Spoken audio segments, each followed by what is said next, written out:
Во время летней поры, на волне побед наших борцов и растущей популярности смешанных единоборств, мы совсем позабыли о хоккее, который справедливо называют игрой века. Хоккей всегда был одним из самых любимых видов спорта в нашей стране, а в мировом рейтинге он занимает 5-е место. Что делать хоккеисту, если лед растаял?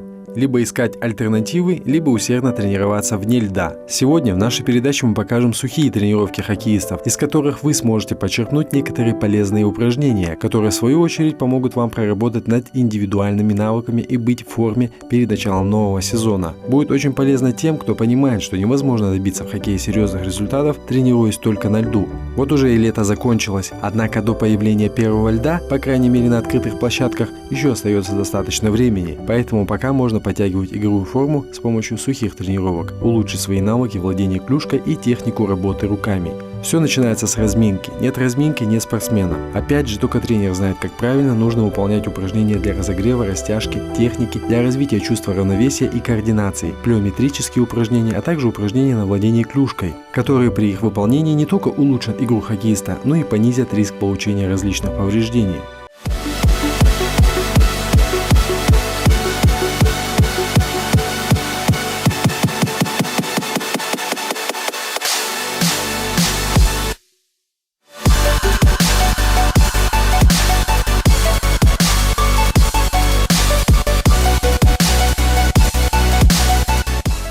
Несмотря на то, что многие хоккеисты усердно тренируются в тренажерном зале в течение летнего периода, немногие знакомы с полноценной программой силовых тренировок во время сезона и с ее преимуществами. В результате этого тренеры и игроки часто не придают особой значимости тренировкам на земле, когда начинается сезон. При грамотно организованных хоккейных тренировках на земле и на льду результат не заставит себя ждать. Форсированная подготовка с целью сиюминутного успеха в детском хоккее – это недопустимо. Сильно перегружать детей скоростными и силовыми нагрузками в такой методике подготовки юных хоккеистов есть опасность того, что все ресурсы спортсмена будут израсходованы на начальном этапе, а по приходу в большой спорт ему будет, как говорится, нечем играть. Неграмотно спланированная хоккейная тренировка и передозировка нагрузки – это путь к тому, что ребенок переутомится и не освоит необходимые технические приемы игры. Главная задача – подготовить детей к юношескому хоккею запасом прочности, чтобы затем при наращивании нагрузки у них не возникло проблемы со здоровьем. Я уже 4 года занимаюсь хоккеем и моя цель попасть в сборную России.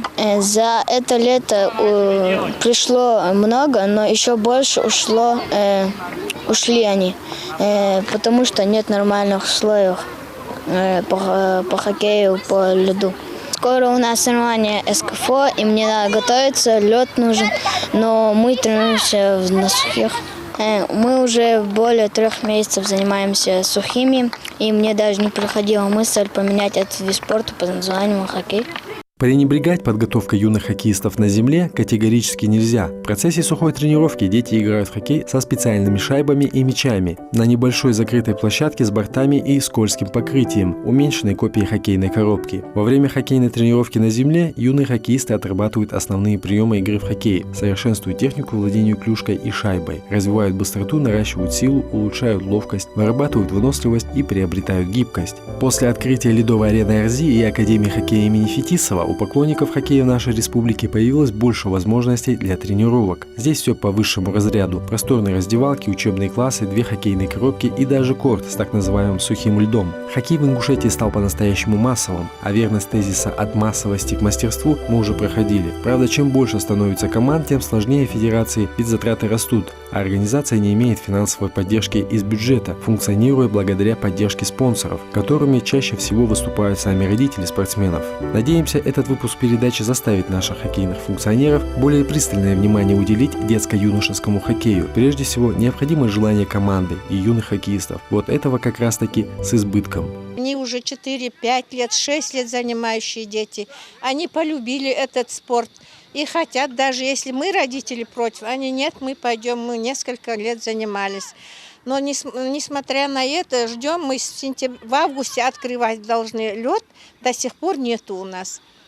Проблема в том, что, говорят, спонсора нет, нужны формы детские, лед нужен и спонсор нужен, потому что мы на турниры иногда ездим за свой счет. Спорт должен быть бесплатный, но мы на это надеемся. Дети очень хотят заниматься. Ездили в соревнования в Москву, Первое место заняли, золотую медаль. Тогда хорошо приняли, конечно. Потом ездили в Ростов, Краснодар, Ставрополь, Крым ездили. И были результаты, грамоты, медали, дипломы.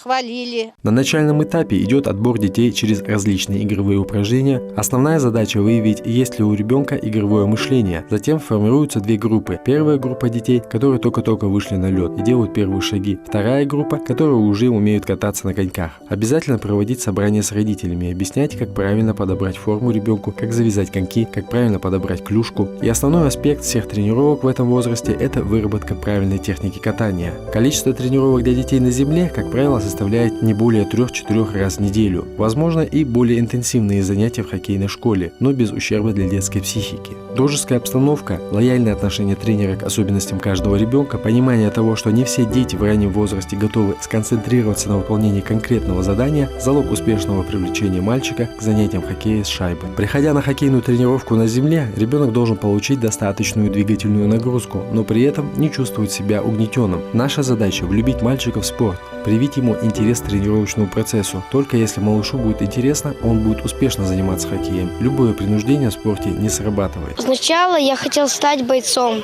потом я захотел стать футболистом. А когда первый раз посмотрел хоккей, мне сильно понравилось, и я пошел на него. Потом я занимался год, и мы перешли на сухие тренировки. И сейчас мы тренируемся, потом перейдем на лед. Сухие тренировки нужны, чтобы отрабатывать там всякие, образы, там, как будешь отнимать, как хоккейной клюшкой, вот так вот двигать. И как такой... Потом появится, потом это все перенесешь на лед, и у тебя сразу все нормально получится. Все лето я тренировался на сухих тренировках. Хотелось, чтобы побыстрее залили лед, чтобы мы уже тренировались на льду, чтобы залили лед. А то как хоккеист без льда? Мне все равно, я не покину этот спорт. И когда я вырасту, я стану профессиональным хоккеистом.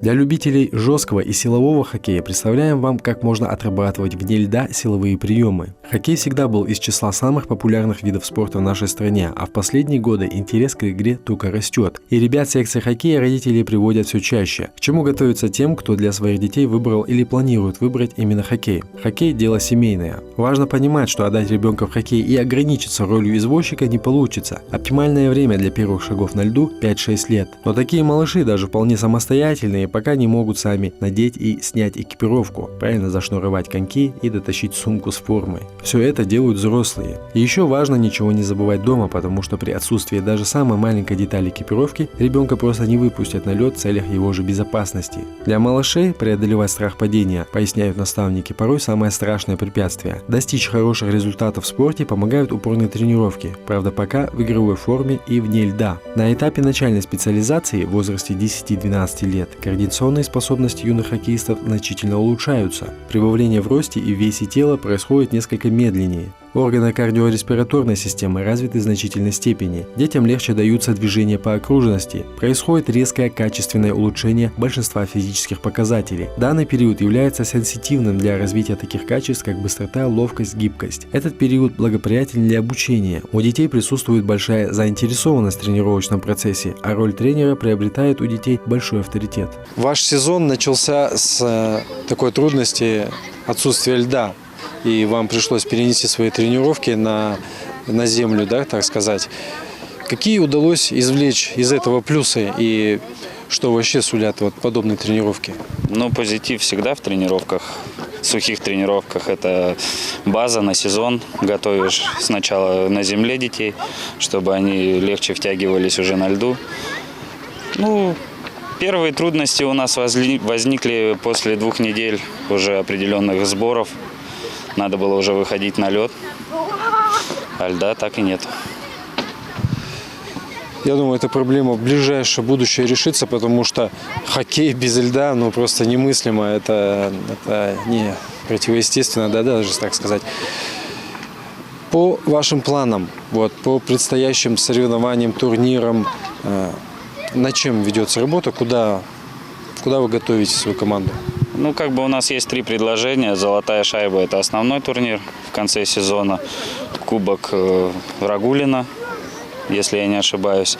И еще будет 1 турнир, по-моему, имени Фетисова в Домодедово, насколько я знаю. Готовимся к этим турнирам.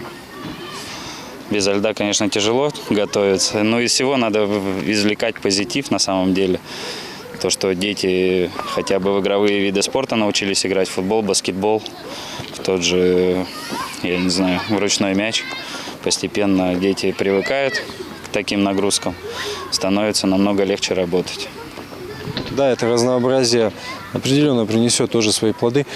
И вот за время вашей тренерской деятельности наблюдается больше отток желающих заниматься или же, наоборот, численность их пополняется? Ну, на мой взгляд, наоборот, дети больше стали приходить, особенно с открытием Ледового дворца в Магасе. То есть я могу сказать, что там 2 полноценные группы, даже и перебор детей. Это радует. В завершении хотелось бы узнать, вот в чем вы видите вот залог успеха нашей команды, если таковая сформируется, в чем самая главная сильная их сторона? Ну, залог успеха, так скажем, моих детей, которых я сейчас тренирую, это упорство, что у них не отнять, то есть работоспособность, трудолюбие. Ну, поражают ребята, которые усердно трудятся, это прям радует глаз на самом деле. Ну, чем мы можем кого-то победить, это работать через работу только. Хоккейная школа АРЗИ и Академия хоккея имени Фетисова – настоящий оазис. 2 катка, своя база, хорошая экипировка. Сюда мечтают попасть все дети, ведь альтернативы нет, и родители прикладывают все силы, чтобы их чад заметили тренеры. Сейчас детский хоккей в Ингушетии зачастую держится на энтузиастов, и эту ситуацию необходимо менять. Нужна целевая программа развития хоккея в Ингушетии, которая позволит поэтапно решать проблемы, например, подготовка квалифицированных тренеров, которых также не хватает. А ведь роль тренера трудно переоценить. Среди детишек попадаются настоящие самородки, но их нужно уметь разглядеть, им нужно дать огранку и превратить их в настоящих звезд. Учитывая, что сейчас самая большая проблема отсутствия льда, необходимо дать детям проводить полноценные тренировки. Со временем это позволит сделать шаг к превращению Ингушетии в самую настоящую хоккейную республику. Многие любят хоккей смотреть, играть в хоккей на льду тоже многие любят. У юношей в возрасте с 14 до 16 лет возрастает абсолютная и относительная сила, а также общая и специальная выносливость. С окончанием переходного возраста стабилизируется координационная способность. На данном этапе у детей появляется большая сознательность. Подростки становятся более самостоятельными и раскрепощенными. Сейчас у нас сухая, мы играем в баскетбол. Я пришел сюда, чтобы не заниматься баскетболом, а чтобы заниматься хоккеем. И хотел бы сильно сейчас поиграть в хоккей. За лето мы не играли в хоккей, не тренировались. И нам нужно подготавливаться к новому сезону. И у нас пока нет возможности подготовиться. Я занимаюсь хоккеем 5 лет, и за эти 5 лет я побывал в разных городах на соревнованиях. А самый лучший турнир у нас прошел в Москве, мы тогда заняли 1-е место. Это был турнир имени Рагулина в Москве. Мы в финале выиграли «Легион» из Москвы со счетом 9-2. Когда мы возвращались домой, нас очень хорошо встретили. Я буду заниматься 5, 10, 15 лет, но когда-нибудь я хочу взять кубок чемпиона мира. Еще несколько лет назад было сложно себе представить, что в Ингушетии появится свой хоккейный центр, а уж ледовые баталии и подавно местные жители могли увидеть только по телевизору. Этот по-настоящему брутальный вид спорта настолько у нас пришелся по душе, что многие родители, раздумывая над вопросом, в какую же секцию отправить заниматься своего ребенка, все чаще отдают предпочтение не единоборствам, а пока еще не совсем привычному для нас хоккею. Но все дается с трудом. Каждый год в секцию приходят десятки, если не сотни детей. А в том же НХЛ всего 700 хоккеистов. Причем в лиге есть парочка ребят, у которых дар от природы и все получается. Но подавляющее большинство хоккеистов работают каждый день, чтобы добиваться результата. Конкуренция огромная. Хотите, чтобы ваш сын продолжил карьеру в профессиональном спорте или просто вырос здоровым и крепким, в любом случае приводите его в хоккейную школу, потому что хоккей привлекает и объединяет всю семью.